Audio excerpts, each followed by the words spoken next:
Oh my goodness, it's so nice to be back in New York City. I am from New York City and I've not been here since December of 2019. So it's really, really lovely to be back in, my hometown and to be at NYU. And interestingly enough, actually the very genesis of this book, this first book, The Calamity Form, was a talk that I gave here at NYU, and Maureen responded, and it was amazing. Maureen's response was amazing. I don't know if my talk was worth anything at all, but Maureen's response was amazing. And I think that the whole book then really grew out of that. So it feels as though I've come full circle, and that's super, super cool. Thank you, Apter, or where did you go? I'm behind it. For asking me to do this and for organizing this, and for Santiago for the labor that has been ongoing, I think, for 9 months, and right up until like 30 seconds ago, you've just been amazing this whole time. So thank you so much for being so helpful, and to everyone here for being so generous, and to Lenora and Maureen and Emily for being so, again, generous with their time. It really means a lot to me, and thanks everyone for being here. So I think what I'm going to do is I'm going to read a little bit from the Calamity Form, from this chapter called Wordsworth's Obscurity, and then I'll sit down, and then Lenora will speak, and then we'll go from there. So yeah, this chapter is called Wordsworth's Obscurity, and I feel like I should say something about it. I can't think exactly what it is that I meant to say, other than there is a line from an Iggy Pop song that no one seems to have caught, much to my chagrin. So if anyone catches it, please raise your hand and say, I know what the line is. Okay, I'll skip the epigraph, but this is the first couple of words of the book. A man sits on a rock. He looks at a painting. He climbs a mountain. There is a poem he cannot write. He sees things differently than most people. He lives his life like everyone else. His world is small. He gets older. There is a poem he cannot write. His house is large. He thinks a lot about houses. He stops thinking. He has no intention of writing that poem. Anyone can see that. He takes walks. He takes people for granted. The world is there for him, and then it isn't. Every poem he wrote was a poem he could not write. The world is too close. The world is out of reach. There is a draft. He shuts the window. The world is small. He opens it. There is a draft. Let me put it bluntly, I don't like Wordsworth. I almost said I don't care for him, but that's not quite true. A day spent writing about Wordsworth is a good day. When he comes into the classroom with me, things invariably go well. And yet the eye I cast on his section of my bookshelf is doubtful, disgruntled. Never could I imagine reading Wordsworth for pleasure, though it is with pleasure that I recall someone's startled love for that cataract in the 77th line of Tintern Abbey. It is with pleasure, too, that I've been taught about Wordsworth by professors and colleagues, by lectures and book chapters, and by the poems of others, especially those that share or repeat the traumatological structure of the prelude, playing back some jackknife dive into a chasm that is like a chiasmus in the way it both narrows and opens up. That's Jeffrey Harton. But Wordsworth himself leaves me cold. By cold, I mean unmoved and unmoving, for it has long been my view that there is something insurmountable about Wordsworth, that the poetry is structured by a subterranean series of blockages that keep me from being involved in it, cajoled by any combination of affective, aesthetic, and intellectual prompts. The poet Nan Shepherd wrote of a traffic of love between herself and Scotland's Cairngorms mountain range. In his own immixture of nature writing and amour propre, Wordsworth taps the fullness of that same thought to turn congestion into a form of intimacy, obstacles into channels of care. I see that, and yet for me, these each feel uniquely impassive. It's not like Wordsworth is a rebarbative poet. It's not like he pleads for a sympathy I might be compelled to withhold. So many of his experiences are familiar. Disappointment and self-rebuke, the passion and fear of wildness. These are common enough, and I've known them too. Nor can I say, as others have, that my alienation from Wordsworth is political. I don't mind the sexism or the glacial sexuality, the turn against revolution and even reform. I don't mind the narcissism or the way it occasionally unfurled into full-blown nastiness.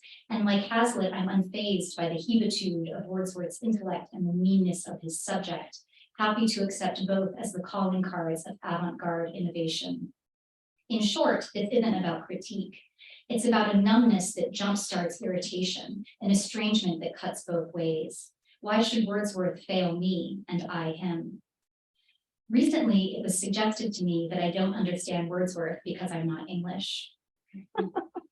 This can't be true. I often think the only thing I understand is English poetry. Besides, why attribute to an accident of biography what might well be a matter of poetics? I'd rather not believe my resistance is meaningless or flatly identitarian, so this chapter is an effort to follow detachment into some better insight. Of course, whether I like Wordsworth or not is not anything to keep anyone up at night. What could, though, is how the poetic mood he develops, sober, a bit sodden, and yet tremoring with the concentrated force of momentum bound by meter, might produce a certain unintelligibility or intransigence, a poem facing us from behind a wall. And I'm going to skip to a couple lines, a couple paragraphs. In a letter sent to Charles Fox, along with a copy of the second edition of Lyrical Ballads, Wordsworth suggests Fox have a look at the poems Michael and the Brothers to see the most calamitous effects which have followed the measures which have lately been pursued in this country, among them the spreading of manufactures, heavy taxes, workhouses and houses of industry, all superadded to the increasing disproportion between the price of labor and that of the necessaries of life. The most telling moment in the letter comes at its close, when Wordsworth submits that his art might cooperate, however feebly, with Fox's efforts to stem these and other evils with which the country is laboring. Obscurity, which I take to be the master figure of Wordsworth's poetry, obscurity is the figure of this feeble cooperation, of the frayed relationship between the poem and the circumstances it is trying to report and correct. It is the husk or exhalation of a difficulty that goes deeper than syntax, that comes with being in the midst of a quickening that can't be clocked. The calamity form, as I define it, is the reception and circulation of disaster as no one's fault, or alternatively as the fault of an ideology rather than agent, entity, or process. Like commodities, calamities make their social appearance as self-contained quantities endowed with life, where life signifies a fantastic principle of free movement and groundless independence. I don't want to push this analogy too far.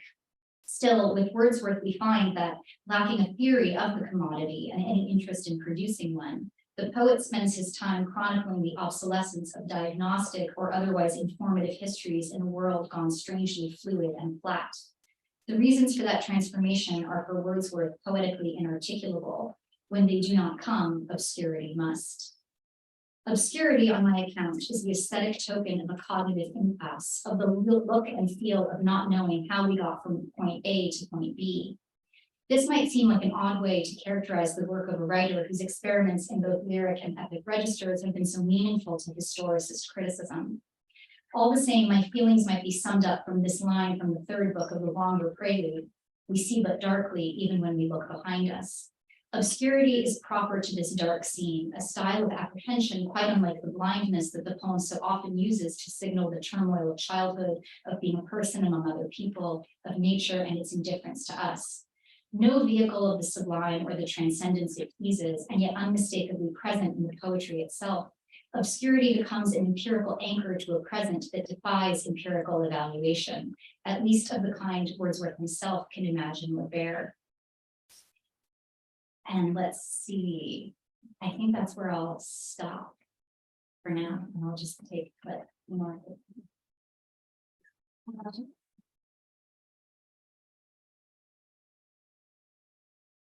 Is it super annoying if I just sit here? Can people hear me okay? You can't see me, okay? Obscurity at all. Yeah, so thank you so much, Anahid, for reading. I'm really excited to be a part of this conversation. I was just saying to Anahid, one of my favorite parts of the book is its intense nerding out of rhetorical theory from the 18th century. So you don't necessarily get that so much from what she just read. But yeah, I'm just like so happy to have a book that is engaging with rhetoric and history in a way that enables different ways of thinking about the historical and different ways of thinking about history. I find that to be really exciting. Yeah, and I also just like kind of obsessively kept going back to this and writing new responses. I think in part because the book is so generative, but I mean precisely because of the kind of rhetorics of obscurity that you're offering It makes it a very difficult book to say anything, one thing in particular about it. So I'm gonna make a try at it. So reading Anahid Nersessian's The Calamity Form is somewhat like reading literary criticism as science fiction. It is uncanny, defamiliarizing, and returns us to the world with a renewed sense of our ambivalent entanglement with capitalist temporality. It is in this uncanny modality that the Calamity Form leaps from William Cooper to Derek Jarman, and from John Constable to Keith Bush, and to Iggy Pop. With these leaps, Anahid makes us sensible of the continuous discontinuity of the poetic disposition, and she fiercely defends the singularity of that disposition. This defense isn't particularly fashionable today, given the penchant for work on science and poetry, but it is her defense of the semi-autonomy of poetic language that allows Anahid to bring us back to so much that we already recognize in high romanticism, but for quite unfamiliar ends. Throughout the book, we are shuttled forwards and backwards between the failure of romantic poetry to account for the devastation of the Industrial Revolution and our own persistent inability to do any better in the context of ongoing capitalist destruction, climate change, and the AIDS epidemic. If this sounds like a lot of movement and activity, that's because it is. This is a book about the affect and feeling of unknowing, and the affect conveyed by the book itself is often restless and personal, sharp and nebulous. These mixed metaphors are my own response to reading a book about what Anahid calls nescience, what she describes variously as the unknowing of the scale and vastness of violence that is unleashed by the full-fledged transition to capitalism with the Industrial Revolution. She also defines it as, quote, a standoff between experience and conjuncture, end quote, and, quote, a form of knowledge that provides neither true nor false information about the world, but that is nonetheless real, end quote. Nescience registers a rupture and a shift in qualities and quantities of violence. This registering is not a representation, but a troping of real conditions of unknowability. So nescience is not pure obfuscation or mystification. Rather, it is an affective registering of the loss of knowledge that could be equated with causality. Here, the non-referential and rhetorical effects of language, obscurity, indeterminacy, catacrusis, to name a few, become uniquely historical, bearing the burden of expression of a novel condition. And as I said before, I'm particularly compelled by Anahid's investment in reconfiguring history and causality through close attention to rhetoric as having a kind of materiality in its own right.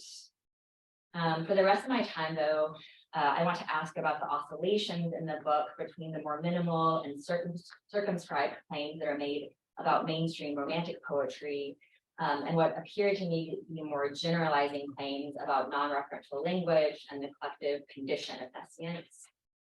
So one overall question that I have might be, is nescience generalizable, or is it a universalizing condition? Does it extend beyond the author function and literature proper? I'll try to refine and reformulate that question briefly through two passages that stood out as particularly fascinating for me. So I'm going to read some of them as well. I'm mortified. Just not for me to so on page 4, the section comes from the introduction. Oh,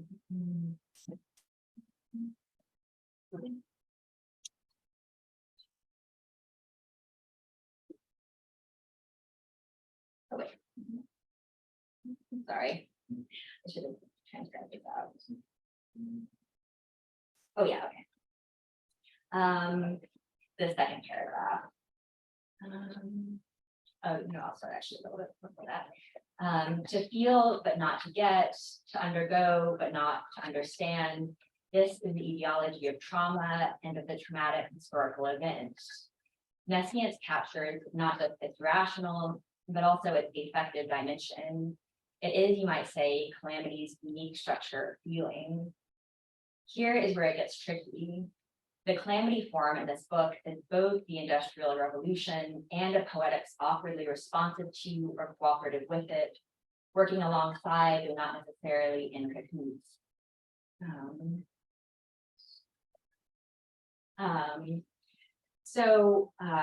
What I want to ask about here is the kind of grammatical ordering of things. There seems to be a we upon which the calamity form acts, and then there's a poetics that works, as you say, alongside of commodity capitalism. The spatializing and collectivizing effects of this arrangement both fascinate and trouble me. The adjacency of poetics and the Industrial Revolution affords an ambivalent and indeterminacy, while nonetheless installing a collective subject. So on the one hand, there's a deep uncertainty here for the we and about our relationship to knowledge. On the other hand, it feels like there's incredible certainty about how this we was inaugurated and about our absorption into it. So as far as I can tell, the inauguration of this we or our is predicated upon a feeling of the loss of causal knowledge, or maybe knowledge as causality. Nescience, in other words, is generated by a feeling of a universal loss of causes, which brings Romantic poetics and the Romantic poet into being through this loss. And there's really incredible engagements, I think, with trauma theory and Freud throughout on this point. But is nescience, I wonder, entirely dependent upon the fantasy of such complete loss, and in particular, the absolute loss of knowability? And from where does this fantasy derive? The adjacency that is introduced by the alongsideness of poetics and industrial capitalism is interesting to me along these same lines, in as much as it establishes a hovering for poetics. I don't think it establishes a hovering for the we, but for the poetics, between autonomy and inescapability, between contingency and entrapment. This seems to suggest an absence of other collective we's that are brought about by the calamity form. And I'm wondering if you would say that's right, and also the sense of dual separability and enclosure that I'm feeling in your description here is a result of what you understand to be a kind of fundamental entrapment of Romantic poetry by the bourgeois subject. So the second section I want to read from comes from the Wordsworth chapter, and it has to do with the relationship between historical rupture and nescience. So this is on page 60.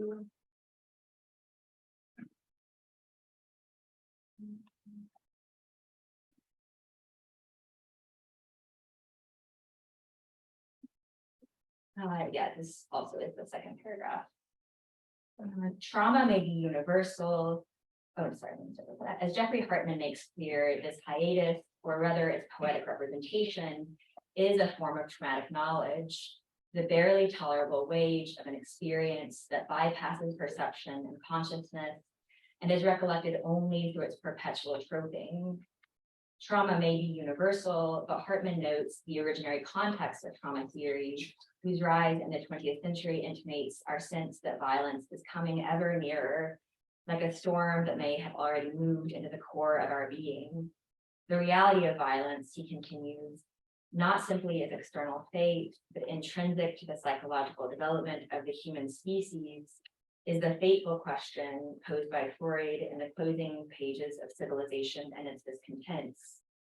That question, which asks what kinds of cultural forms might compensate for modernity's destruction of communal life, is also the incumbent mystery of Wordsworth's poetry. How does the poetry of capital storm look and sound and speak? How can it be written, and how can its writing be survived? So this approaching storm of violence explodes the capacity to answer the question, how does the poetry of capital storm look and sound and speak in any straightforward fashion? But what we do know for sure, again, here is that modernity has destroyed communal forms of life, and that the we of the species here are the result of that destruction. Modernity is its trauma, and such trauma is the essence of our species. So this seems to locate Romantic poetry beyond claims about Romantic poetry. It seems like a claim about the constitutive role that nescience plays in the production of the human or man, so famously birthed in the Romantic period. So this isn't an anthropological or scientific claim, but it does remind me strikingly of Marx's claim about the complete decomposition of the old society, and specifically communal modes of production that generates modern exploitation. So I'm curious about the status of this rupture, and the way that Romantic poetry comes to mark the distance between past and present. There seemed to me to be a claim here about what makes non-referential or rhetorical language survive that rupture of the modern. And it seemed to be a claim about rhetoric as modern because it's caught in the despair of nescience or the despair of the desire to know. And it's the evaluation of the modern that I'm interested in hearing more about, and about the necessity of communal or pre-capitalist ways of living to be destroyed in order for poetic language to acquire this unique position within modernity. So maybe just to say that a different way, I'm wondering if you can say a little bit more about your commitment to this logic of rupture and destruction, and how it does or does not determine what remains useful to us in the present about Romantic poetry.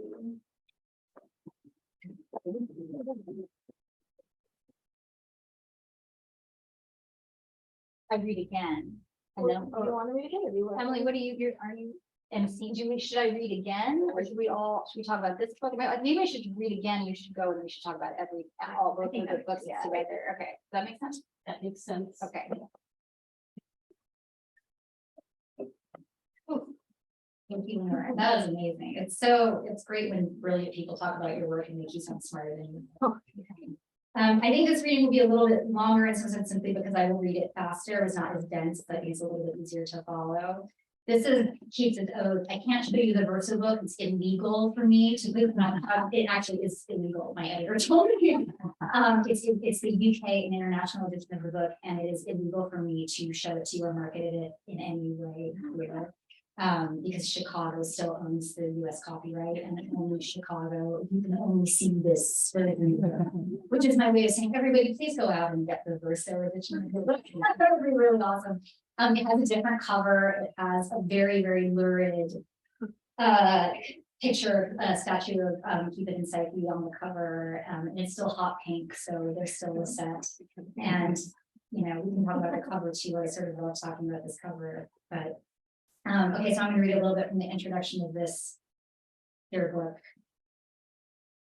It was John Keats' birthday on Halloween, so happy birthday.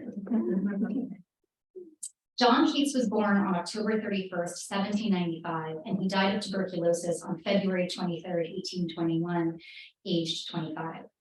In that narrow patch of existence, he composed some of the most unrepentingly alive poems in the English language. It is possible that had he survived, he would have written no more.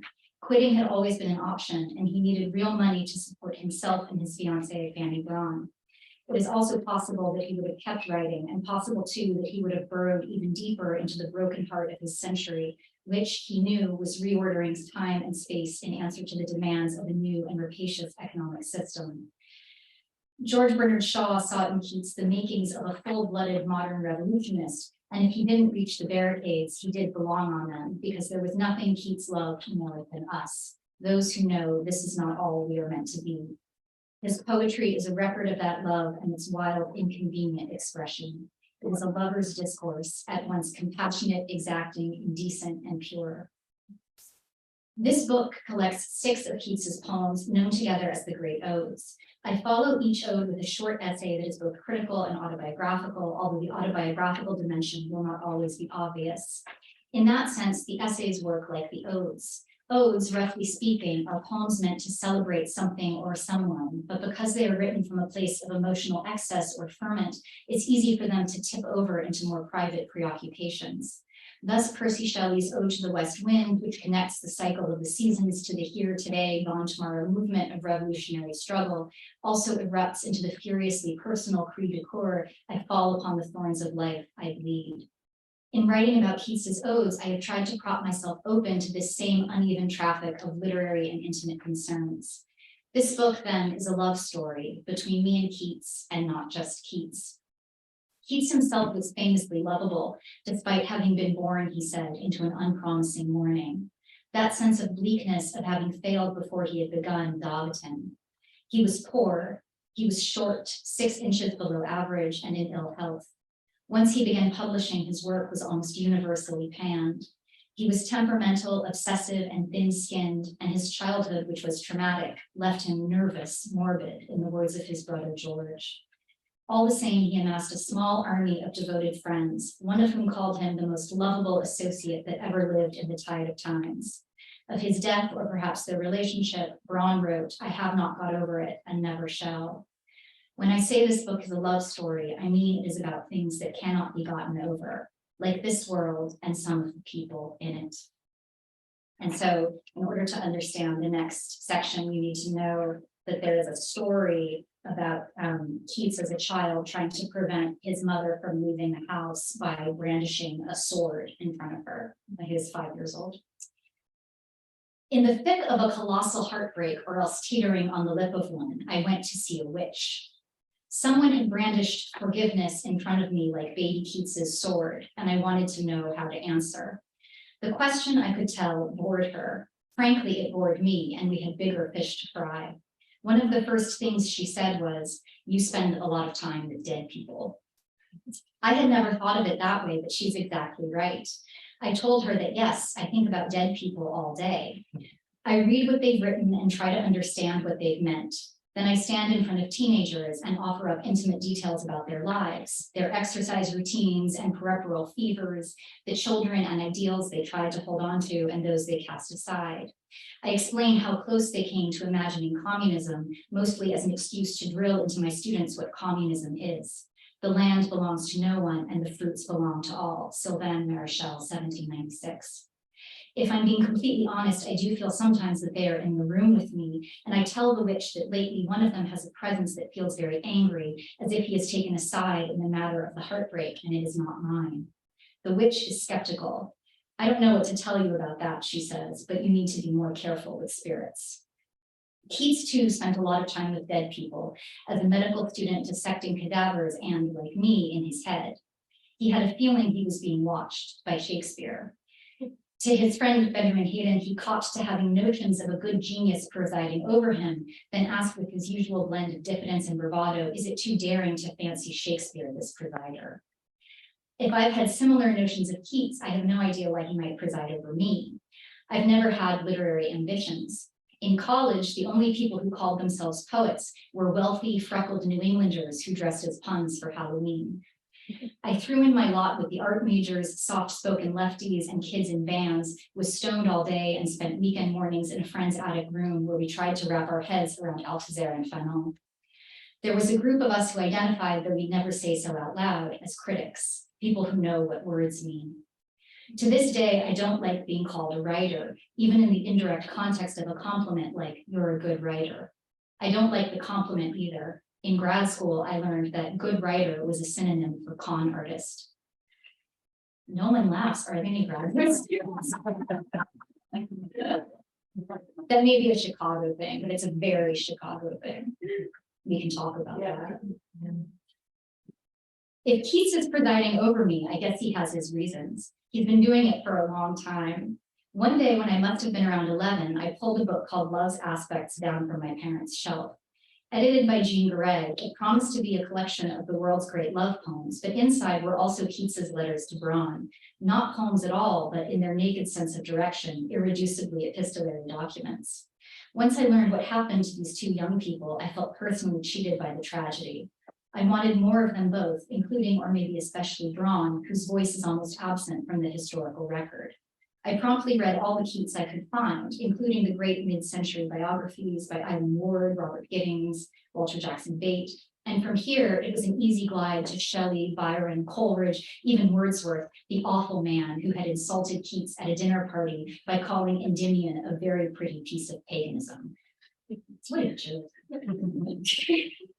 It's hard to overstate what a lifeline this literature, which I didn't yet know to call the Western canon, was for me, or how unambivalent I was about it. My father was born and raised in Tehran, and my mother, whose family is Welsh, in a depressed former mining town that used to be called Lake City, Tennessee, site of the Coal Creek War and a stone's throw from the Fraterville mine disaster. Eastern Armenian, with its chic cargo of loanwords from Farsi and French, was the first language I spoke and the whole of my identity. With a name as conspicuous as mine, I didn't have much choice. But in the 1980s and 90s, spun on a loop of hostage crises, arms deals, burning flags, and burning oil fields, commercial airplanes shot out of the sky, it was the Iranian bit that caused the most trouble. like many kids who don't look like their classmates, who cart around odd names and are told loudly and sternly by the teacher that when they choose construction paper on which to draw a self-portrait, they had better not choose white, since anyone can see their skin is much darker than that. I figured out early that wasps couldn't be trusted with their own culture. I aligned myself with the literary past not to be like them, but as a higher order of civilization, a bulwark against the barbarian hordes of saddle-shoe blondes who didn't know the difference between Iran and Iraq, but took the Gulf War as their latest provocation to kick me literally in the teeth. Besides, being good at it was praised and rewarded. When I got in trouble, which was often, it was the English teachers who had my back. Among the dead, I was anonymous and nearly blank, a disembodied competence. That felt good, was a relief, and as I read more, got smarter and more skilled, I began to hope that the past might need me as much as I needed it. It wasn't until later that a certain disharmony began creeping into my alliance with my books. I don't mean the propitious analytic friction that discovering feminism and, around the same time, Marxism generated between us. I mean the smaller, sadder recognition that this literature could not imagine me. That if it helped give me a place in the world, there was still no place for me in it. Even my blankness, as Renee Gladman says, had no shape there, and yet it seemed there was no place else it could have been born. When I looked for it, reaching into myself for it, it was only the page that I found. I didn't know whether at some point in my past, perhaps at the very first moment I set out to write, the page had fallen out of me or I had risen out of it. What I mean is this: as far as the past is concerned, we exceptionally modern people, the immigrant, the feminist, the communist, the differently desiring, will always be unsubstantiated, a possibility no one thought to put a frame around. By contrast, there are those in possession of identities or aspects of identities that guarantee they will always be included in the tiny circle Wordsworth draws when he defines the poet as a man speaking to men, even if they would rather not be. You could describe this state of being unimaginable as a kind of unrequited love, but even that implies a relationship, or at least a relation. What I have in mind is a more absolute sense of not mattering. I love Keats not because I belong in his poetry, but because his poetry wants so much to belong to us, to those who know intimately why a relentless self-exposure to the world has to be made somehow into a virtue, because otherwise it is just abuse. I use the word virtue without irony. It could be replaced with tactic. To say that his poetry is a lover's discourse is to acknowledge that in love, the line between a strength and a liability can be hard to determine. The dream of Marx's communism is that the basic agony of having a body might be expropriated or stolen away from all unnecessary and debilitating uses of human life and remade into the condition of shared freedom. Keats is not far off, and when he told Braun that, quote, all my unhappiest days and nights have, I find, not at all cured me of my love of beauty, but made it so intense that I am miserable when you are not with me. He didn't just mean Braun, but I believe the very chance of other people, their dream, their freedom. He took his own history of not mattering and turned it into a poetry that voids all the lethal systems and prejudices that decide who lives and who dies. And he did it by insisting that what we love is sacred, as is the act of loving it. He may not have been speaking to me, but this, in Sean Bonney's ineradicable words, is what I've heard. For love of beauty, say, fuck the police.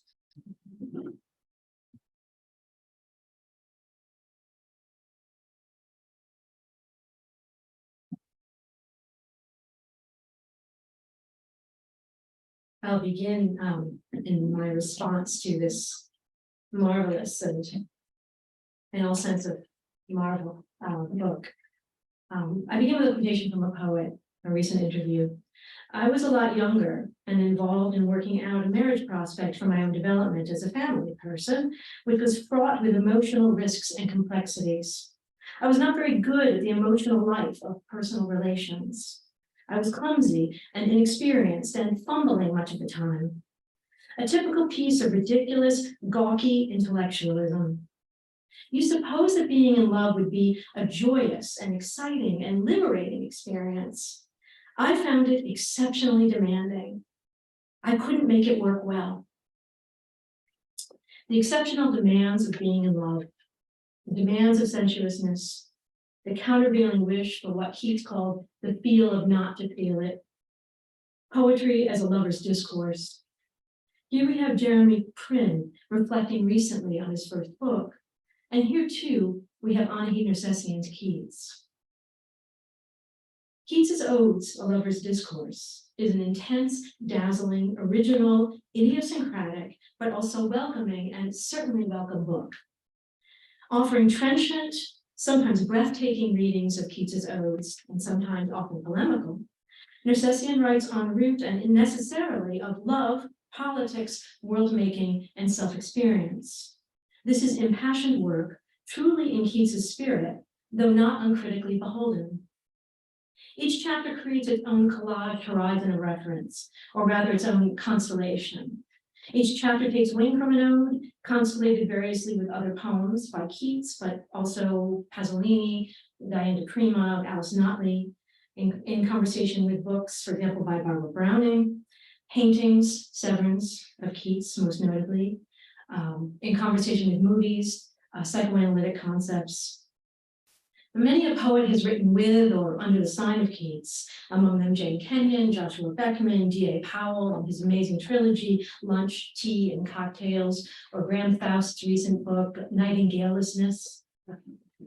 These poets follow many others, of course, luminaries of the so-called Western canon that he invoked, Dickinson, Yeats, Williams, and H.G., in producing advertently and inadvertently poems written with Keats. One might mention too Fred Moten's Keats, his grandmother reciting him alongside Dunbar. Nersessian's is a criticism and a saying written with and alongside Keats.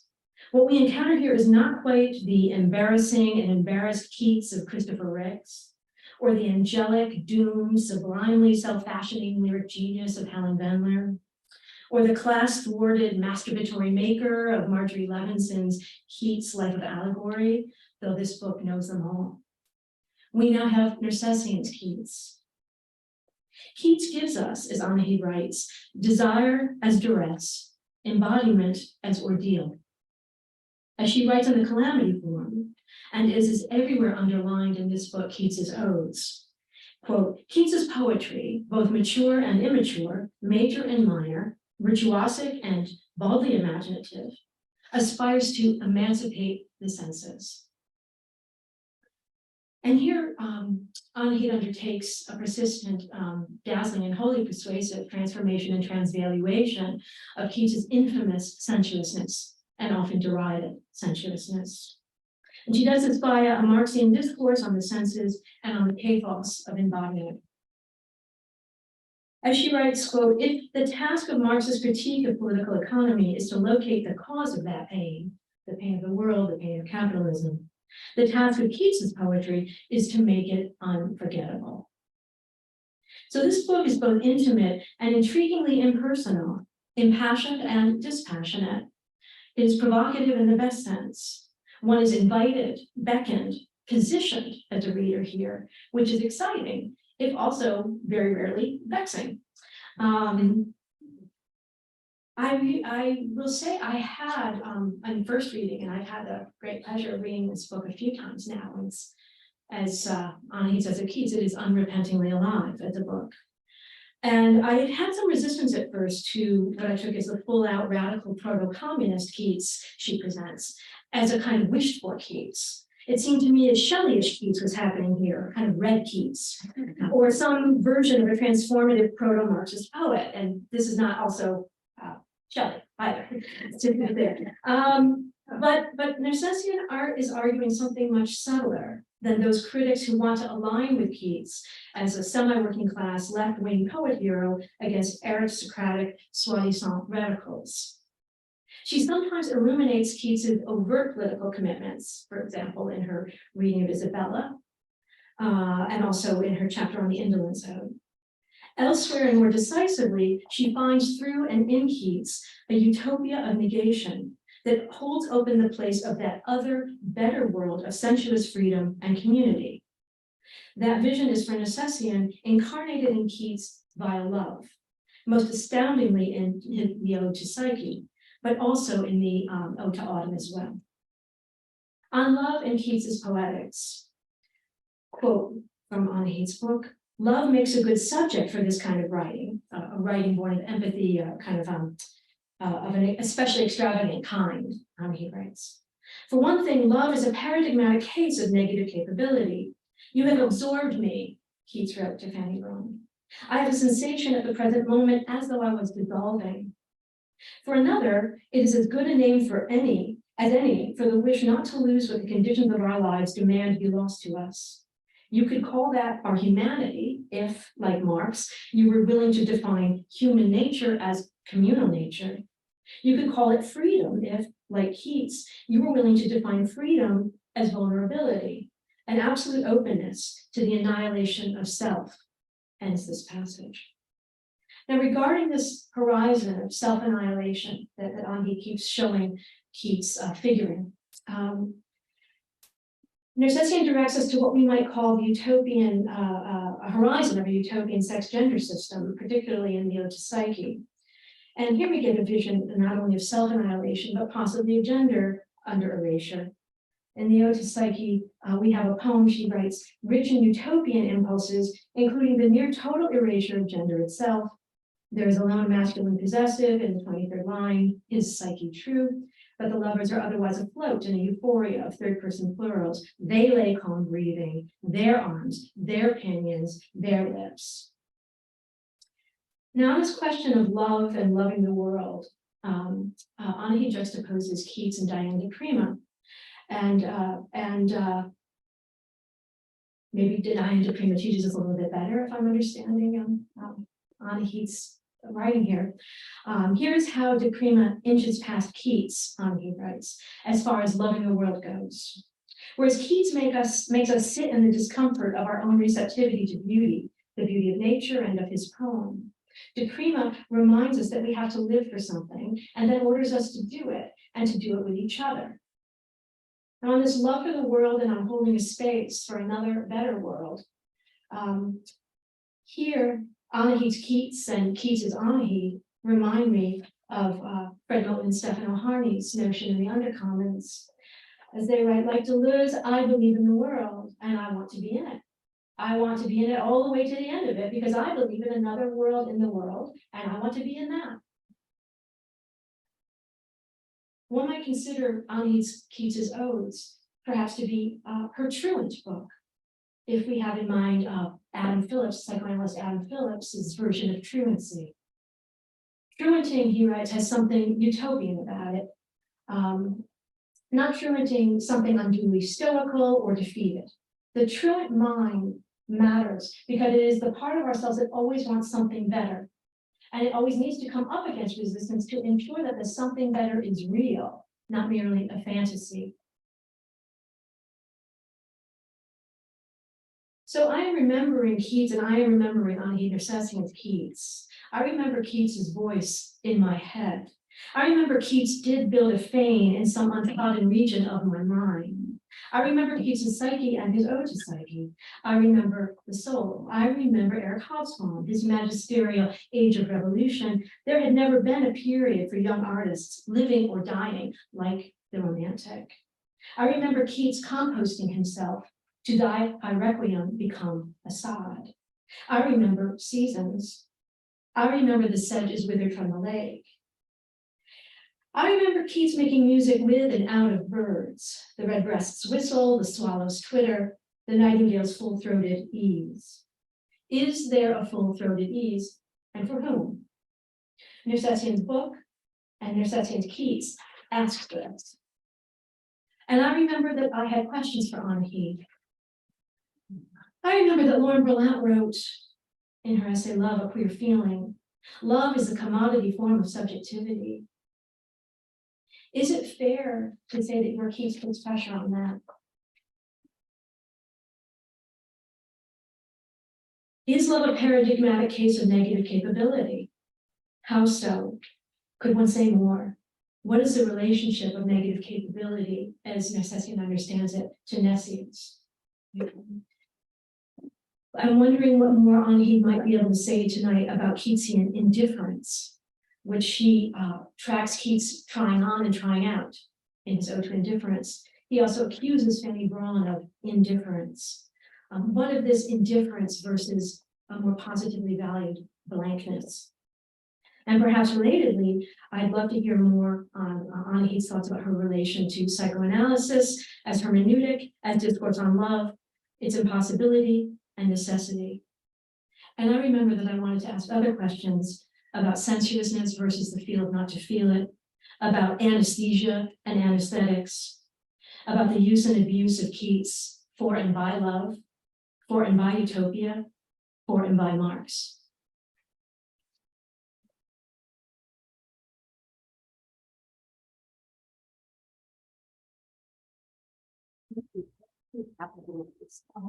Yeah, if you can hold on, there's Yeah. so many questions. Shouldn't be too long. Great, okay, so first of all, let me just say it's a pleasure to be here. Nora and Maureen, and of course, Anahid, we met, I think when you were graduate students at Columbia. No faculty. Oh, you were teaching there. Yeah, okay. yeah.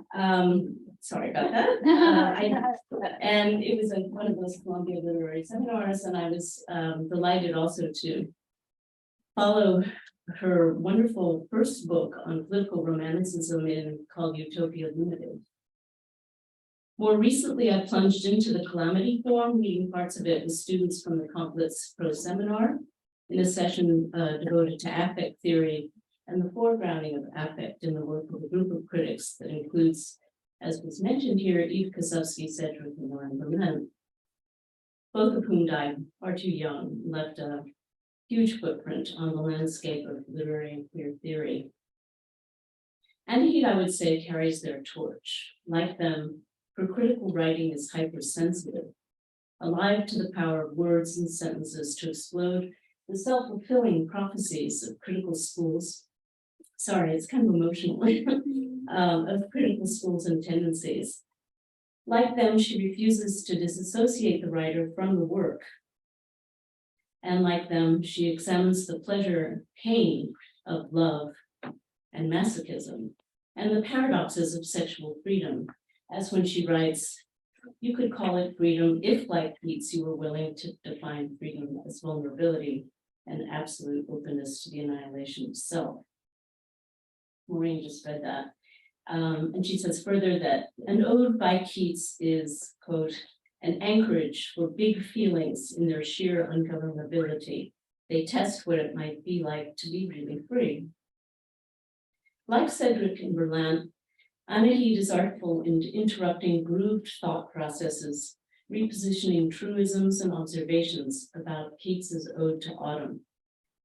This is a lovely passage. Autumn changes dress from the first to second stanza, goes from being the architect of abundance, loading, blessing, bending, filling, swelling, plumping, budding, to a sleepy, even drugged out figure of resignation. This autumn stands or dozes at a good distance from what Keats called its music, which by the third stanza has been outsourced to birds, lamps, bugs. This kind of writing is funny and fun.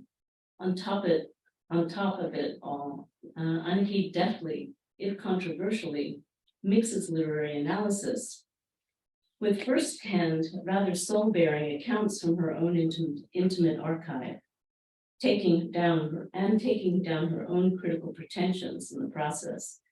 Here's a quote: "The truth is, there's no voice I hear louder than my own." We could call this auto theory if we had to give it a name, or auto fiction, but neither term is adequate because they fail to capture the concerted political drive throughout her work, the extent to which it operates as a sober critique of how sexual violence is staged yet masked and often legitimated by poetry's beauty, its form and allegories. This, I think, is a deeply feminist book about rape, assault, harassment, and retaliation, lest one get lulled by its felicities of prose. And in that respect, it resembles, at least for me, Jocelyn Rose's polemical study on violence and on violence against women. Anahid's work belongs to and deepens what I continue to think of as the affect school of criticism, Structures of Feeling, a critical expression coined by Raymond Williams and associated with an emphasis on literature's power to express lived experience and compel reader identification and disidentification, has been in circulation for over 50 years. But it came into official literary criticism more gradually and belatedly. It doesn't appear, for instance, as a critical term of literary study. That was the famous title of Franklin Triccia's influential compendium of 1995, despite the fact that Fred Jameson in Postmodernism, the Cultural Logic of Late Capitalism, had by the early 1980s identified the waning of affect as a premier symptom of postmodernism, diagnosed in his terms as an effect of the death of the depth subject and the ascendancy of empty stylization and pastiche as capitalist forms. I'd say that since the late 90s, affect criticism tied into trauma studies, reparations discourses, the Kleinian object relations nexus of hatred, envy, and anxiety, Deleuzian intensities and atmospheres, and work like that of Brian Masumi and Aaron Manning on collective affect as trans-individual subjectivation or pure sociality. I think this has become, of course, nothing short of theoretical groundswell. And we sense its pervasiveness in Anahid's characterization of Keatsian negative capability as, quote, kinetic exchange and thermal transfer, in references to a baked Alaska of mood, or in the Calamity Form, to pulse points, the mushrooming sum of a phenomenon's harms, the cloud feel we find in eco-Georgics, whether lyrical ballads or the sky paintings of Turner and Constable. Masumi maintains, and perhaps Anahid would agree, that affect politics isn't about raw experience. He says there's really no such thing, but serves instead as a conduit of abductions, qualified as lived hypotheses that texture the landscape of potential and thought in the immediacy of enactment. This abductive mode emerges in Anahid's work as a kind of speculative politics or counterfactual mode of critique. This is as when she reminds us that Keats was alive during the first phase of the Industrial Revolution and saw the historical emergence of wage labor, a society in which most people have to work in order to eat. But then she says, this is not that poem. It does not perform a critique of political economy. It's impersonal. It anonymizes the workforce against whose fate it rails. She says we're stuck with a lamb with pastoral hangover, a long way off from the torched mines and noisy factories into which indolence might have dropped like a bomb, like the anarchist demand Nani Balestrini memorializes in his book, We Want Everything. So the technique here is counterfactual, and I would say kind of an effective preterition. By saying what Keats is not saying, she gives us the poem as it would, could, should be said, might be said. The strong abductive element in Keats' book, as in Barthes' A Lover's Discourse, manifests itself at times as contagiousness. It excites a desire to write just like Anahid does, by tapping into one's own interior response network and love of cascading words. Each ode analysis in the book is at once tightly wired, a well-wrought urn, formally self-interned, bounded by a discrete set of references, and overflowing, high as a kite on language, and indefinite in the way of an incompleteness theorem that formally tests the limits of its own provability, or that jumps to conclusions, leaving unanswerable spaces in between points. It undercuts, while at the same time fully mobilizing the high seriousness of the academic apparatus, offering an insider's wink nod to critical schools and canonical references. So along the way, we're offered encounters with Greek and Latin myth, Apuleius, Ovid, with poet contemporaries of Keats, Coleridge, Shelley, Wordsworth even, with history, capital H, spot checks on the Napoleonic Wars, Slavery in the Caribbean, the Peterloo Massacre, the Cato Street Conspiracy. With literary scholarship, Empson, Bate, Dorothy Duncan, Helen Denver. With contemporary writers, Mary Teague, Alice Motley, Diane de Prima. With theorists, Marx, Freud, Barthes, and isms, capitalism, accelerationism, anarchism, feminism.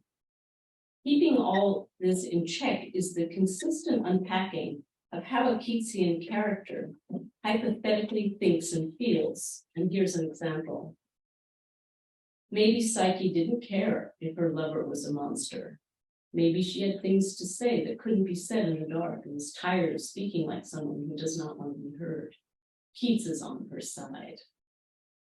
This tack makes of the reading less a reparative narrative of recovery that deflects self-harm and murderous aggression, as in the way of Sedgwick's depressive reparative reading position, and more a kind of speculative fiction making or expedition into what the late Jean-Luc Nancy called sexistences. Nancy teases out distinct forms of erotic relationality from literary examples, conjugating them as transvariant modes of sexual being.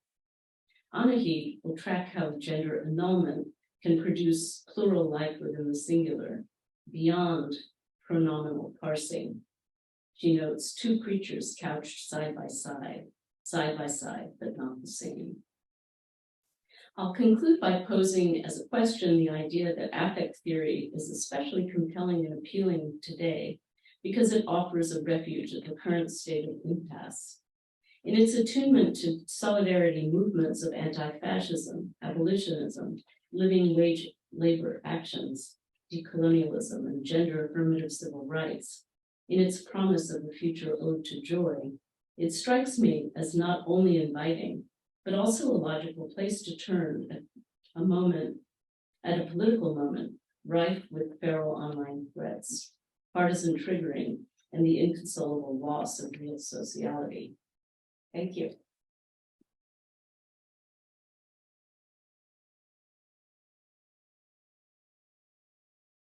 All right, so Okay, now in my role as moderator, the floor is yours. okay. You respond and then we'll open it up. Okay, so I'll try to keep this short because I would love to hear what everybody else thinks or like wants to talk about. So the first thing, one question of Lenora's that I want to answer absolutely in the affirmative is Romanticism sort of, inextricably tied up with the production of the bourgeois subject?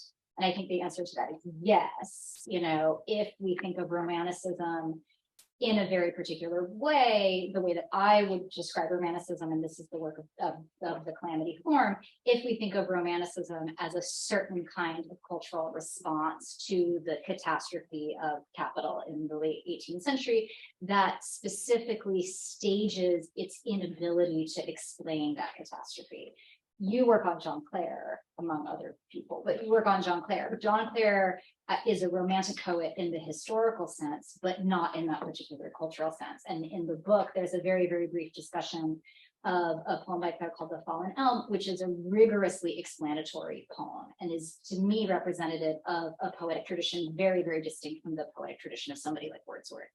And this is not a book about the Clair tradition. It's really not a book about an oppositional political tradition. It's a book about a much more mainstream political and poetic tradition, one that I love and feel intensely, dissatisfied is too weak a word, feel intensely enraged by, and so the book has something of a melancholy tone because the book is trying to kind of negotiate, I think, in a subterranean way, between a deep affection for the poetry and a real impatience with its political limitations, which I don't think are necessary.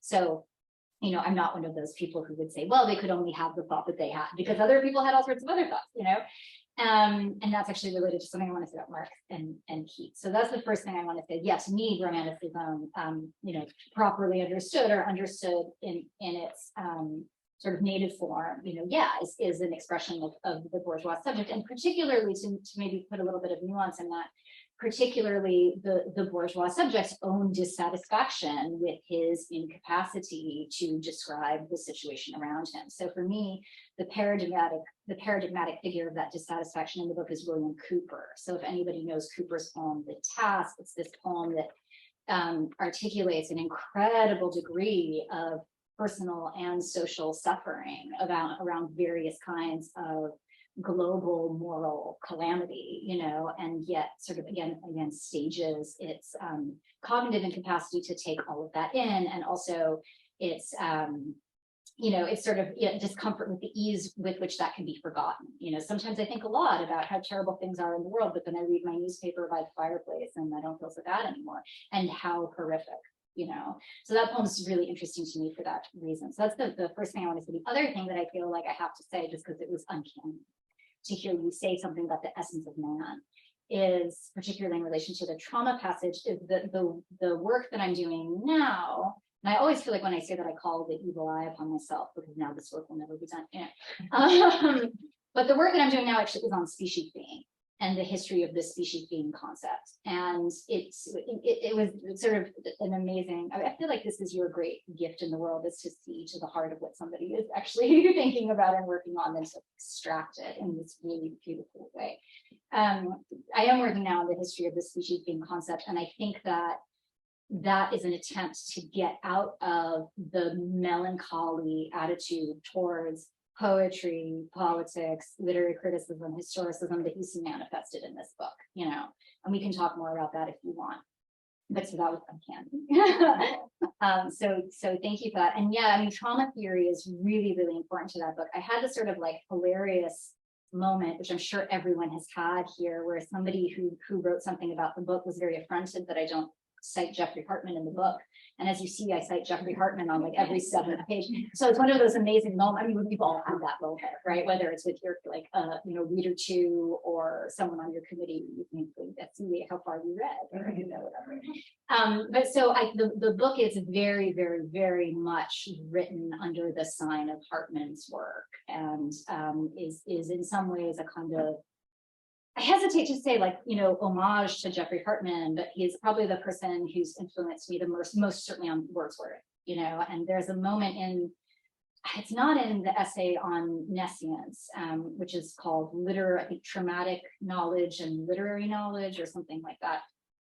But it's in an essay, I think in the Unremarkable Wordsworth, in which Hartman identifies Wordsworth's trauma as an apocalyptic rate of change and nature loss.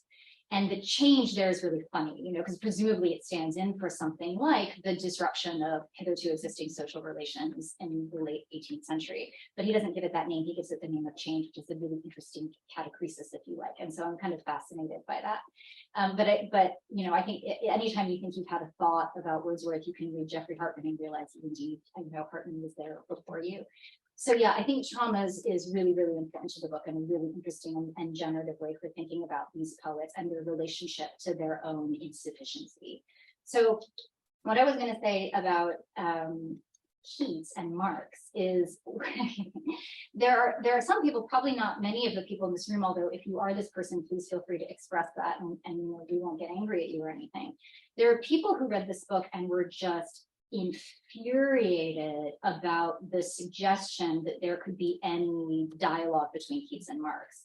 The age difference between Keats and Marx is the same as the age difference between Keats and Wordsworth, just on the other side, right? So it's Wordsworth, Keats, and then Marx. So if Keats had lived, he and Marx would have been contemporaries, and of course Marx spent much time in London. So to us, you know, those of you in the room who are you know, literary critics or who work in, you know, any kind of humanistic discipline, to us there's absolutely nothing strange about suggesting that two people who lived in, you know, a millennia apart might have something to say to each other, right? But it's very, very strange to a certain kind of reader who really believes powerfully, and for all sorts of reasons, that the best that has been done and said by man, so for example, the poetry of John Keats, has to be isolated for its own good and for our own good from any kind of political commentary. And then there's also a kind of person who wants to think about communism as a historical anomaly. So, you know, a guy wrote for like 15 years in the middle of the 19th century that, you know, maybe we should do X, Y, Z, right? And that, of course, as you know, is just false. So that's why it's really important to me in the introduction to the book to cite that line from Sylvain Marechal's Manifesto of the Equals, to say that, you know, in 1796, you can see an expression of this same sentiment. And you can find it earlier, of course, in the writings of the Diggers. You can go further and further back, whatever. Obviously, the contribution to the critique of political economy by Marx is highly historically specific. But the point of continuity between Keats and Marx that the book tries to get at, I think Maureen said it, better than I think anybody else could, that there is kind of that there's an interest, particularly in earlier Marx, so in the Marx of the economic and philosophical manuscripts, the so-called humanist Marx that we have to hate if we're worth our salt, that particularly there, the emphasis on uncovering a history of the senses, which is where Raymond Williams is really coming from. And he starts thinking about structure of feeling, what is the history of the senses, right? What is the history of the making of the senses? And then what is the future of the emancipation of the senses? That is the project, or the kind of, not project is the wrong word, let's call it the prospectus of the economic and philosophical manuscripts. And then Marx said, and if we abolish private property, you'll know what the emancipation of the senses is like, right? And we'll discover that in fact, our freedom is absolutely conditional on the freedom of others, right? And so that's the kind of that's one of the conclusions of those notes. So if you read Keats, you will find the same sentiment, and that's not particularly surprising from a historical point of view, given that, again, the distance between Keats and Marx is really not wide at all. And you can find, this actually links up with some of the species theme stuff, you can find another version of that thought when you're reading something, and I can't remember exactly what it was, but I was thinking, oh yeah, it's because like the secret person that didn't get written about in the book is Friedrich Schiller, who says that the division of labor has divided the integral soul of the human. And if we, and we can no longer go back to a moment of pure holism, right? And the poetry that we write, and this is what you were saying about poetry, or the question you had about poetry and modernity. For Schiller, yeah, modern poetry is a post-traumatic poetry. It's post-traumatic because it has been, marred by the division of labor, or rather by the kind of disarticulation of our organic soul by the division of labor. So yes, then you'd say trauma and modernity are absolutely inextricable from one another. But so, yeah, so the thing about, let's see, Keats, so many questions, and I'm trying to now remember there was one very particular question about love and whether or not love is a paradigmatic form of negative capability. Partly I want to get out of that question, which was a brilliant question, by saying, I guess it depends on what you mean by negative capability, and those of you who are not Keatsians, should know that Keats makes this very kind of throwaway comment about something he calls negative capability in a letter, and then never talks about it ever again. Also, this is the thing I wanted to say. First of all, I love the idea that like Keats, had he lived, would have become not Marx but Jeremy Prynne. That was a sort of amazing opening. Yeah, so he makes this very throwaway statement about negative capability, which had to do with what he calls being in uncertainties. And he's expressing an irritation with writers like Coleridge, who have to sort of over-explain everything to you. And he's sort of saying 10 million things in one, and then he calls it all negative capability. And then there are other moments in Keats's letters where he seems to be supplementing that idea by making references to other kinds of being in uncertainty. So one of them is, like a poetic mind like Shakespeare's takes as much pleasure in conceiving an Iago as an Imogen. Right. So that seems to mean all sorts of different things. So for me, I think the easiest way to define negative capability, and Maureen quoted it, is this sort of extravagant empathy, Now, love makes a sort of paradigmatic case of negative capability. I guess it depends what we mean by love.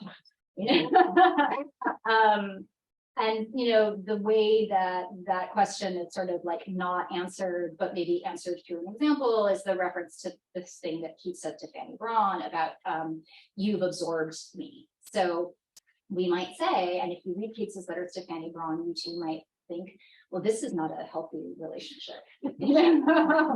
He's also like 22 years old, so how do you hope that he would have gotten over some of that stuff? But this reminds me of something that I had a really interesting conversation once with somebody who was interviewing me, and I mentioned that one of the things that struck me when I got the readers' reports for this book, because it was vetted by readers for the University of Chicago Press, there was one reader who said, and I don't think that reader is here. This is not an insult, it was just very interesting, it was unexpected. The reader said, that, the book worked because I successfully staged my identification with John Keats. And that surprised me. Thank you for that. That surprised me because I actually don't identify with John Keats at all, and I mean, only in the most kind of like forced or cursory ways. I actually identify very strongly with Fanny Brown. And the reasons for that are multiple. However, the one that I'm willing to share with you is that, as I said, I think in the part that I read, is that her voice is absent from the historical record. So again, those who are not romanticists won't know this. All of her letters are gone. No one knows what happened to them, except for the ones that were buried with him unread. So she sent him a number of letters when he was dying in Rome, and he never read them because he thought it would be too upsetting, or his doctor thought it would be too upsetting. So those letters are buried with Keats. And as far as I know, there's never been a project to dig them up and see, what was in them. But one of the really interesting things about the history of Keats's reception, which Lenora said it was okay to be nerdy, I'll be nerdy with you about for a second, is that because of that silencing of Fanny Braun, Keats's friends and then many generations of literary critics were able to rush into that vacuum and pick up on her indifference or project her indifference, again, into this sort of vacuum of her, her absence or whatever, and say she was a coquette. Keats at one point says that he calls her minstress, she's flirty, and say that she was a coquette, that she was a minx, that she was toying with the genius poet's heart, that she was an airhead, all this stuff, blah, blah, blah. And so it was this highly misogynistic discourse that was generated about her when he died, partly to beef up the image of the poet who had died of a broken heart, of bad reviews, and also a broken heart. Now, even in the 19th century, if anyone had sort of bothered to look, it would have been clear that that was not true. So Fanny Braun she cut off all her hair when Keats died. She never took off the engagement ring that he'd given her. She wore widow's weeds from anywhere between 3 to 6 years. And there was plenty of evidence that it had been a very strong relationship. But it was in 1937 that her letters to Keats's sister, whose name was also Fanny, were discovered for the first time, or at least they were published for the first time. And so then you start to hear this woman's voice in a way that you haven't heard it before. And she's very wry and playful and self-deprecating and very smart and very funny. And it's in those letters that she says this thing to his sister, I mean, after his death, that she writes to his sister, that she's never gotten over his death and she never will get over it. So to me, that identification, at least partly my identification thing wrong, can be understood in the sense that to some degree, I also, as are many of us, the kind of people who have been absent from the historical record of Western literature, And so that's one of the things that is discussed in the introduction. So, and then I have like other points of identification, which I will not share with you because we'd be here for another 8 hours. But yeah, so, and actually this I think will slide into a thing that I wanted to say in response to Emily. One of the things that has really fascinated me in the book's reception, and I don't have, unlike the resistance to Marx, which I just think is anti-intellectual, sorry, among other things. This I don't have quite a judgment about, though I'm curious about it. One of the things, if you haven't read the book, the second chapter is about Ode on a Grecian Urn. And it is, if you know the poem, if you are a romanticist, you will know that it is pretty much unequivocal that the poem describes scenes of sexual violence represented on an urn, which doesn't exist. So Keats made the urn up and made up the images on it. And the only faintly controversial thing that I say in that chapter is I actually think that the poem, the speaker of the poem is not identical to Keats, which would be somewhat unconventional for a lyric poem. But I say that the speaker of the ode is not really Keats, that it's almost like a dramatic monologue because Keats does not believe or wants to critique the claim that is made in the poem, namely that essentially, this thing of beauty, because it exists, removes and transcends the violence that is recorded on it. So the kind of, the banal version of this would be like, even if great art, like if great art depicts acts of violence, it elevates them, and so the violence is in a sense sort of neutralized, right? Like what remains is the art, not the violence. And I actually don't think Keats believes that. I really don't, I'm not trying to be cute. Like I really don't believe Keats believes that. for all sorts of reasons that have to do with the way the poem is actually written. And I think there are all sorts of tells about that in the poem.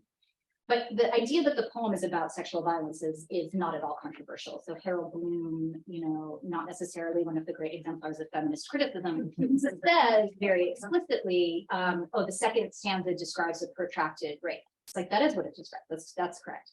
And now we're getting too technical, but the scenes that are described on the urn are sort of adapted or sort of seem to allude to Ovid's Metamorphoses, which, as you know, contains many such scenes of sexual violence and protracted rape. So that part's not controversial. However, one of the things that really, and then in the chapter, the discussion of the poem is paired with an autobiographical account of being sexually harassed by my Latin teacher in high school, which is why I'm not a classicist. But at least that's the claim of the chapter. It's like, I'm not lazy, I'm just sexually harassed. But that is the claim of the chapter, and that is my claim, also about my life. Anyway, one of the things that's fascinated me about the reception of the chapter that I have seen is that a lot of people, when they respond to that reading of the poem, say things like, I don't believe her about the poem. Or somebody wrote somewhere, I don't believe that she believes her own reading. Interestingly now, a friend of mine once said, don't worry, nobody ever reads past the second chapter of your book. And that may be true. However, it is interesting to me that the language of credibility doesn't arise in relation to readings of the other poems. Because you could say, I don't believe her about Ode on Indolence, right? Or I don't believe her about To Autumn. But there's something about raising is the wrong word, but there's something about the topic of sexual violence that immediately raises the question of credibility, right? Do you believe it? Yeah, I believe it. That's why I wrote it down. Yeah, I do believe it. But it's so interesting because it is not necessarily common to ask whether a literary critic believes their claims or not, right? That's slightly unusual, And do we care? And this actually, I think, might line up with the thing about affect theory. Sometimes you read these things. I mean, I think Eve Sedgwick is such an amazing writer and such an amazing critic. And sometimes you read these things in Eve Sedgwick and you think, do you believe that? Like, do you think that's true? I wouldn't say believe. I would say, do you think that's true? Do you think that's a true account of Henry James? It's interesting. It's brilliant. I don't know if it's true, right? But so that was just something that I told Maureen, I was like, I'm going to say that because I've been so struck by it. And the question of, like what it means to be pressed on the issue of your credibility, specifically because the topic is sexual violence, So anyway, those are my 3 cents in exchange for this richness. But we can talk about, like I said, if anyone wants to ask about why it's Chicago, Maureen and I were not allowed to write well. We were insulted by compliments. Yeah, I think that's the way. Yeah, we can talk about that, or any, whatever floats anyone's boat. Open for questions. We have a little time.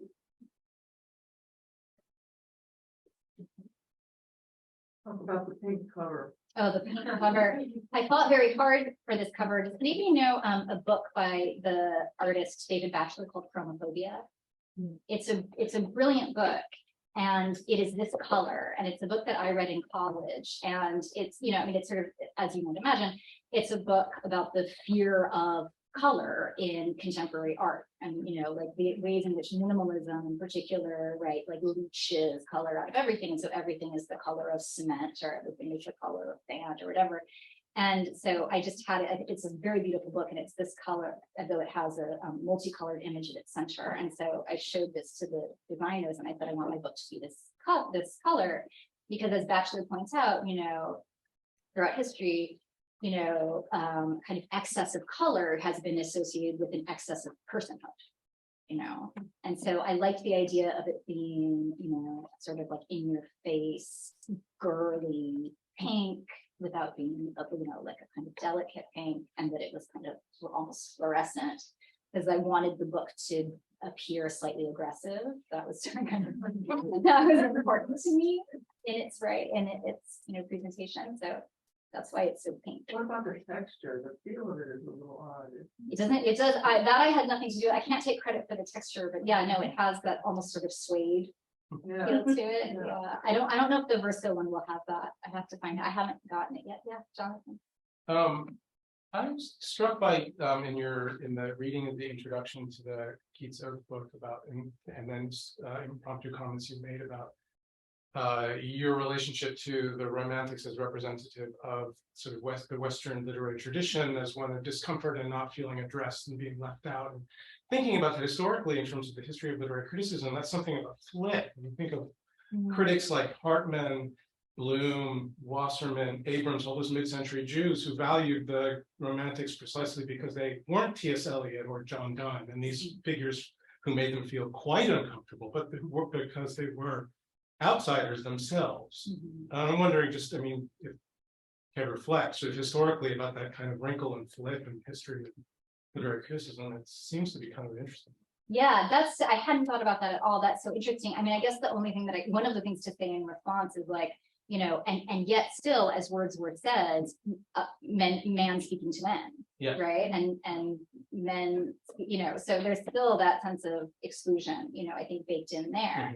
There's also the question of, I mean, this is a little bit unfair to say against those guys, you know, there's the question of what kinds of, not just criticism, but what kinds of reading are admissible and what kinds of reading get to be labeled as criticism. You know, certainly if this book had been published in the 1950s, and I don't know what, you know, nobody would think it was literary criticism. Right. And so I think Maureen was asking about blankness and indifference. You know, I actually, that passage which thinks about the lines from Renee Gladman, I actually think that, at least speaking personally, I first experienced what Gladman calls blankness as a relief from identity. Because when I was young, I felt targeted for my identity, or probably more precisely for my father's identity, you know. I just felt I was, you know, targeted. And so the idea that you could be, I've talked to the Romanticist Manu Chandra about this. I don't know if any of you know Manu, but we've talked about this a lot. The feeling that you discover a competence at something that might perhaps make you legible as just a person, right? And you can dwell in that moment for a while, you know, and that can be a kind of comforting moment. But I think that for both me and Manu, the moment that comes after that is deciding, but how can your identity actually participate in your work and be a part of your work? And you actually don't want to be a blank anymore. You're ready not to be a blank anymore, or, you know, whatever it is, or factors decide for you it's impossible or whatever. I think that's a really difficult tension to negotiate. I hadn't thought about that particular school of criticism before, although I did have an interesting experience when I went to the UK and I was, you know, reading this chapter, and it was an environment in which I thought there would be a lot of hostility to the fact that the critics mentioned in the chapter are Jeffrey Hartman and David Bromwich. And but at the end of it, somebody said something like, oh, well, now you've answered the question, you know, do you need to be English to understand Wordsworth? And the answer is obviously no, because the best Wordsworth critics are not, in fact, themselves English. So, I mean, that whole, I mean, the other thing I noticed when I was preparing to you know, like read these things and preparing for this event is that the Wordsworth chapter has personal information in it, right? It has, I don't like Wordsworth, and it says this thing about, whenever I read Tintern Abbey, I think about, you know, an ex of mine who loved, you know, these lines from Tintern Abbey. And I will never not, you know, associate those particular lines with that particular person. That chapter was the beginning of the Keats book, because it opened up a certain kind of, I don't want to say it opened the floodgates, that sounds preposterous, but it opened up in me the sense that a personal experience, a personal judgment, you know, whatever, could be an aperture onto criticism. And, you know, sometimes now people, and, you know, Emily was talking about the way that affect and emotion and memoir have increasingly been entering the critical sphere. Some people feel very annoyed by that, you know, and the only thing that I can say is in response is I have no horse in the race, because I didn't plan to write this book. I've told this story a million times, so I'm sorry to repeat it. But my editor asked me if I knew of any, my editor at Chicago asked me if I knew of any literary anniversaries coming up, because books sell better. And I said, well, the only universe, this was in 2019. And I said, the only anniversary I knew of was the bicentenary of Keats' death, which would be coming up in 2021. And he said, do you want to write a book about Keats? And I just like absolutely, love an assignment. And so I didn't want anything else to do. And I said, sure. But I didn't think of the book as in any way making a claim about, what criticism should be now, or like what criticism you have to do, what criticism you can't do. Well, I don't care. I mean, like that's the honest answer. Like, I think everybody should do everything all the time, knock yourselves out. Like, and so it's been surprising to see it represented as a certain kind of, gauntlet or whatever. Like, I don't think about it in that way at all. It was something that I said I would do because my editor wanted me to do it. And then also, if you read the book, this, it was proposed to me at a time when I was, in a certain kind of emotional crisis, and it was an opportunity to work through the crisis, but it was not premeditated. Right? Anyway, that was a sort of strange coda to that question. Yeah.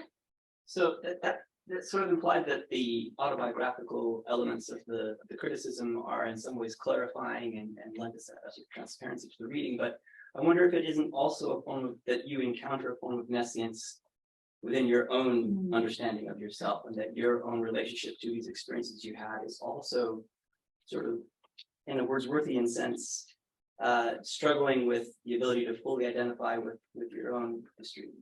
Yeah, it's interesting. In the preface to the Verso edition, I said something like, the book, I now understand it, though I did not understand it at the time that I was writing it. I now understand it as an experiment in trying to write personal narrative, not as a series of events, but as a pattern of intensities. So to me, the book feels very personal. But yeah, there's not like, there's no meanings, there's no, the chapter on anyone who's looking for the dirt, the chapter on Ode to Melancholy will frustrate you because it's the most personal chapter, but there's not a lot of information in that chapter, and I mean, the Ode on the Grecian Urn one is very straightforwardly autobiographical, but that one is the one that performs this play, if you like, of revelation and transparency that some people find very frustrating. But one of the things that is sort of fascinating to me, and I was thinking this when Emily was speaking, and then when all of you were speaking, is that also, to me, the material about Marx or De Prima or Marichal is intensely personal, So, and I don't just mean something like ideas are personal, although of course they are, or ideas are something we have strong feelings about.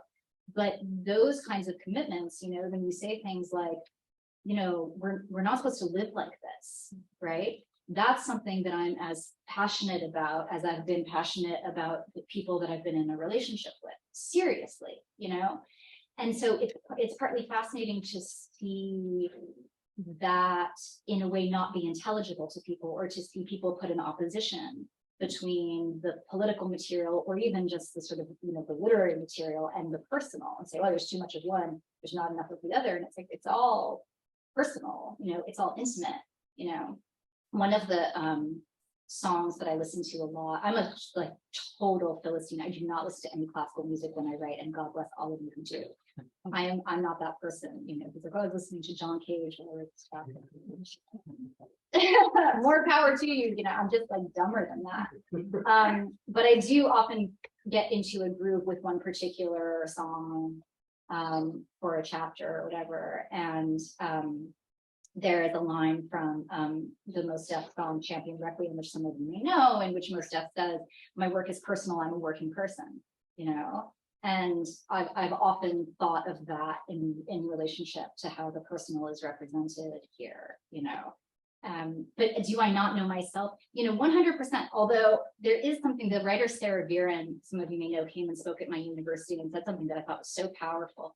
She said that for her, there was a difference between truth, not in the sense of, big T metaphysical truth, but truth in the sense that we all have our truth, we all have our experience, we all have our subjective, absorption of something. And truth is a kind of property of the truth in that sense, she was saying, is sort of the property of the individual. But that there's also something called honesty, And for honesty, you need another person. And in that sense, we might say something like honesty happens in a room, you know? So it was really, really important to me in writing the book. I heard this after I wrote the book, but I was reflecting on it. It was really important to me that the book be honest and that it not be an expression of anything that was mainly true for me, but that it could create, particularly in that one chapter on melancholy, that it could create something, essentially that it could create a story that someone else would recognize, you know? And in some sense, that does require a certain abstraction, you know? So it's not the details of me, but it's the core of this thing that you might say, you know, was accurately described. And then that would be, for me, that would be a successful, you know, interpretation of the events or whatever. So. Yeah, I was really struck by your insistence that you don't identify with Keats, you know, because surely you get as close to these poets, both obviously in the Keats book and in the other book, as you can get. So can you just describe a little bit what it means to get as close to these texts as you do, and how this can somehow nevertheless be blocked by a certain disidentification? Yeah, so or enhanced by a certain disidentification. Well, so now the answer will get very personal, and it will touch on psychoanalysis and also the line from the end of the book that Emily read. There's no voice I don't hear louder than my own. So I was raised by psychoanalysts. And that may or may not explain the following quirk. You know, I know, this is gonna get real personal. In my way, I know that people experience my critical voice, and I would actually be interested to hear what the other people on this panel have to say about how they have experienced other people experiencing their writing. You know, when people describe your writing to you and stunned, you know, I know that people experience my writing as somewhat confrontational and a little elliptical, but as confrontational. And it's funny because I never aim to write confrontationally. You know, I always sort of think, except for like one or two cases where I've been asked to respond to a particular book, you know, and that I thought was really bad, right? And that's kind of a different genre. But I always begin with the work of good description. And that's very meaningful to me as a critical practice. And then, you know, in my own life or whatever, also as an ethical practice. So I actually do in my experience of writing is of, you know, I don't want to call it like a kind of, you know, like channeling or whatever, but that's kind of, I experience it that way. You know, I experience my mind as very, very passive when I'm writing. And I just kind of put down on the page what comes into my mind.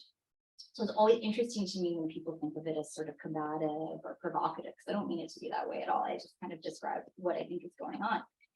And you can think of that as something learned in psychoanalysis. There are some psychoanalysts in the room, and you can tell me if it's like good analysis or bad analysis.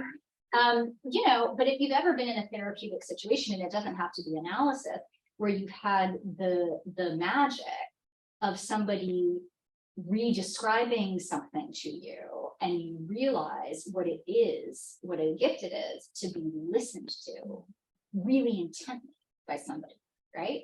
So at the end of the Keats book, I say that my idea of love, that the book is a love story, according to my idea of the word love, meaning that, you know, for me, love is paying the best attention to something that I can. So to say that I love Wordsworth despite myself, you know, and I love Keats, or that I love Cooper, you know, or any of these people, means that I try to pay the best attention to them I can. And so for me, that means, yeah, kind of like disidentifying from them and also disidentifying from myself. And so that's still that blankness, you know, it's an aspect of that blankness that may be translated in a different way now.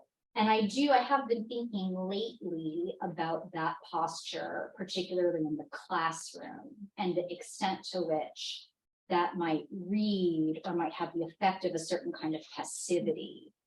And I have been more lately, particularly based on the experience I had teaching last spring, I have lately been trying to be a little bit more open about what it is that I myself actually believe, to be the case, not so much about poetry, but about the world in my classroom, and seeing how that goes, and trying to figure out when it's helpful to do that and when it's less helpful to do that.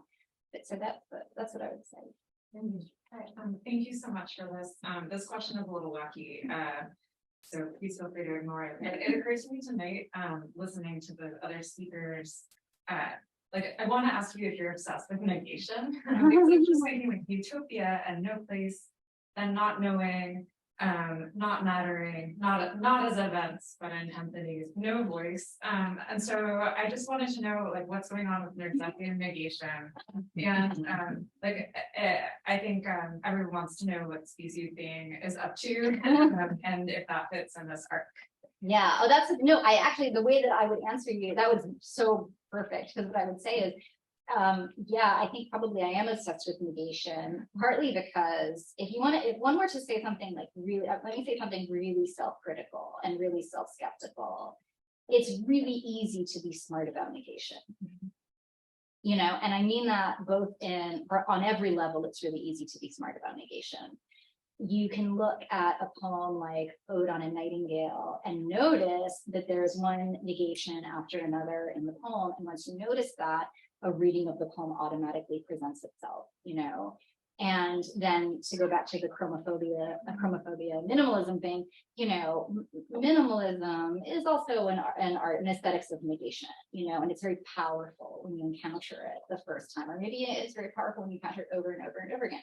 So I would say that maybe part of the reason that I've gotten interested in species being is that the promise of the concept of species being in Marx, but also in other people, is to present, and these are not quite equivalent terms, or quite opposite in the way that it's going to sound like I think that they are, is that the species being concept sort of promises to offer a positive account of something. On my, whatever read, or my hope for it is what is human life supposed to be? Because we certainly know what it's not supposed to be, but what is human life supposed to be, right? And in a way, it's actually really hard to know, and in the same interview that I was doing, the interviewer asked me, what do you think? Do art and culture, does poetry have a transformative political power? And my answer was something like, I'm of several minds about that, but I think that it's very easy to ascribe a political transformative power to art and culture, and also to deny a political transformative power to art and culture at the expense of asking questions about what do we want and how do we get it, And so those are the questions that have, I think, always mattered to me, but have been simply things I didn't treat in my work, because most of us don't treat those kinds of questions in our work, again, for the reason that the things that are rhetorically negative are so appealing to talk about. The things that are bad in the world are urgent to talk about. And this is not to say we don't talk about those things, but at all, I'm not saying that at all. But so the species being project, or the species being work, is an attempt to kind of get at the same, what is the history of imagining what the human is? Because we now have a very negative concept of a very critical concept of the human, which is has been necessary in all sorts of ways, But so what is it? And that actually came out of two things. I'll tell you the origin of this species being project. I forgot what one of the origin was as soon as I started thinking about the other one. No, it really was. When that movie Nomadland came out. This is not a defense of Nomadland. Whatever. But one of the things that was so interesting in the reception of that film is, first, it was greeted with praise, and then, people started saying things like in particular, the depiction of the conditions of the Amazon factory were not brutal and negative enough. And, partly people were having that response because, because at the time there was a very, very highly visible unionization effort underway at a particular Amazon warehouse. And there have been several such efforts, but, so that's partly why people had wanted to bring that into the conversation.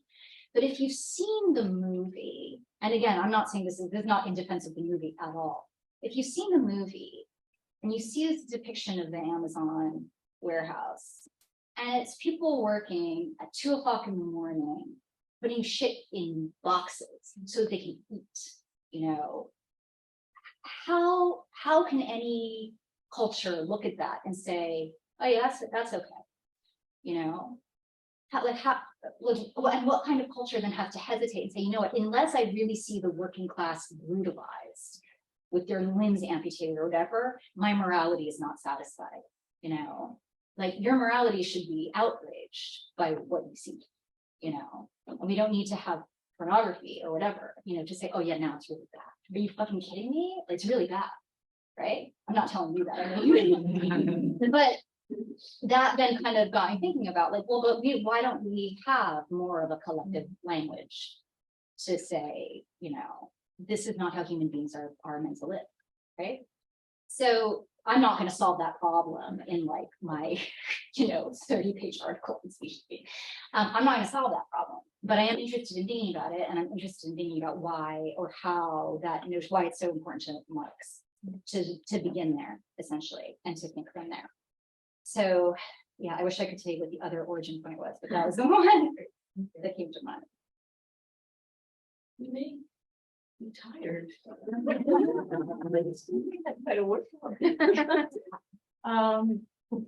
Is there a last question? There was one. Oh, it is the last one. I mean, it's a little bit embarrassing, but it sort of follows in the footsteps of this question of necessity negation, but hopefully will nudge you into a bit of polemical space. But one of the things that I thought was really fun about your response to your respondents was the idea that a typical response, at least to one chapter of Keats' Odes, is that people don't believe it. Yeah. And I found this funny because the posture of your criticism, especially in Calamity Form, is about the way that fact is not, to riff on something the book says, fact is not like the rack on which literary criticism should become. Yeah. And I guess I want to ask you, you know, this question about belief is sort of implicit across the Calamity Form is something that we don't necessarily, not that we don't have to preoccupy ourselves with, but that maybe isn't the the best output of literary intellection. I want to just like ask you about, at a time of like declining enrollments in which it's kind of necessary to make those claims about believability for our discipline to maybe find its footsteps again after some type of collapse, like how, you know, your move towards rejecting that type of positive knowledge can actually be something that saves us. I don't want to make you also do something that's like defending discipline, because no one likes that kind of thing.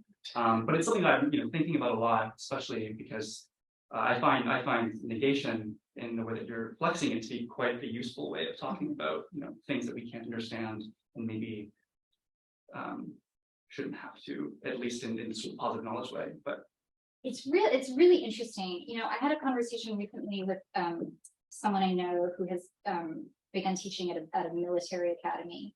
And he said this thing that really took me by surprise. And it was, you know, now that I'm teaching at this military academy, I feel, you know, like all the more, I feel all the more the stakes of what it is that we do.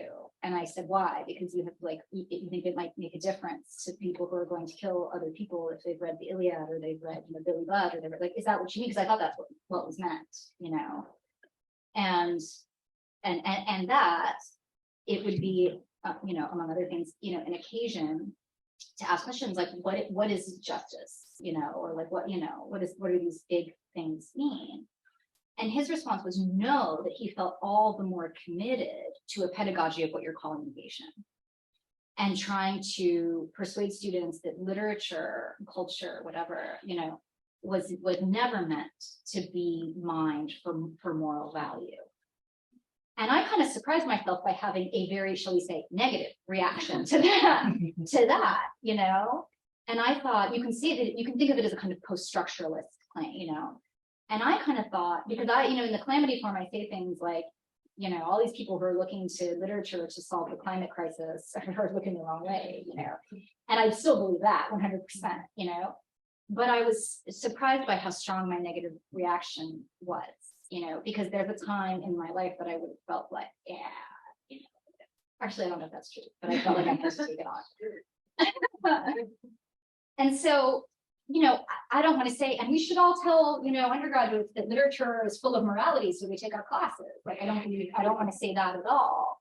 But it wasn't a moment that caused me to reflect, you know, on why it is that like I do what I do and why it is that I teach the text that I teach. And I think it goes back to that thing about enunciating my own position more and more in class when I think it's called for, you know, or when I think that it's going to help maybe frame things in a certain way. You know, I think it's part of the same constellation of moves that I personally feel, you know, obligated or ready or whatever to take at this point in my own teaching. You know, so like my teaching has always had a kind of has had a politics in it, but it's been more of the nature of presenting things on a syllabus and saying, you know, now we're going to read, you know, this, and like you're going to learn it, right? It's like that line in the introduction that I read about I you know, teach Shelley, and I'm like, here's what this, you know, here's this interesting thing Shelley says about labor, here's how it's not quite what Marty says, or whatever, you know, because I want them to recognize that there is a tradition, you know, that we have a tradition of opposition to the state of the world, you know, and I want them to see that because I think it makes it plausible, you know, to see that it has a history, you know, like we're not the first people, Marx or whoever, like we're not the first people who have tried to live a different way, you know. I think it's really, I think that the idea of a radical tradition is tremendously important. So I try to teach that. And in that sense, I do think that, you know, it's my teaching, you know, has perhaps become a bit more directed. And then, you know, probably maybe my scholarship too, although I'm much more skeptical of the potential of scholarship than I am of the potential of teaching. You know, I think that if there's transformative potential in what we do, I think that mainly happens in the classroom. You know, so.